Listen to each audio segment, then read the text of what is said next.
Toxic-free toys isinusulong ngayon ang Consumer Month. Report yan ni kasamang Chris Lucas.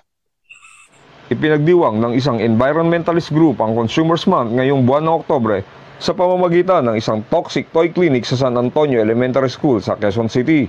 Layunin ng nasabing aktibidad na ipalaganap pa ang kaalaman tungkol sa mga nakalalasong kemikal na matatagpuan sa laruan ng mga bata. Ang mga toxins sa taglay ng mga laruan ay maaaring magdulot ng karamdaman o pinsala sa sino man makalalanghap o makakakain ng mga ito.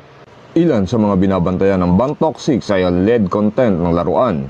Ang lead o tingga ay hinahalo sa pintura upang maging mas matingkad ang kulay ng mga laruan. Ang lead kapag pumasok sa katawan ng tao ay maaaring magdulot ng perwisyo sa utak at sa buto. Sa madaling salita, ito ay nakakabobo at nakakabansot. Sa dinami-dami mo na pwedeng maging epekto ng lead sa katawan ng tao, ang pinaka-binabantayan natin ay yung epekto ng lead sa utak. Lalong-lalo na sa utak ng ating mga anak. Sapagkat yung brain po ng ating mga bata, nagde-develop pa po yan. And yung lead po, kapag pumasok yan sa katawan, pumunta yan sa dugo, dumiretso yan sa utak, ay maaaring maapektuhan po yung pag-develop ng brain at pag-iisip ng ating mga anak. Okay? Nakuha po ba natin yun? Nakakabobo po ang lead o tingga.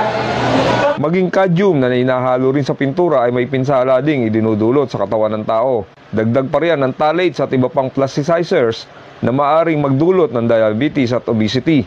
Nananawagan si Tony Dizon ng ban toxics sa publiko, lalo na sa mga magulang na maging mapanuri sa mga bibiling laruan para sa mga bata, lalo pa at nalalapit na ang panahon ng Kapaskuhan kung kailan mas marami o mas laganap ang mga laruang mabibili sa mga pamilihan. Ang panawagan ng ban toxic sa publiko, unang-una mas maging mapanuri tayo sa ating pamimili, lalong-lalo na sa mga produktong pambata.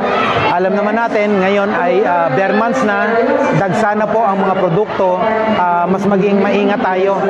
Kung maaari sana ay kilatisin, suriing maigi ang produkto na ating bibilin. Basahin po natin ang mga product information, ang mga etiketa.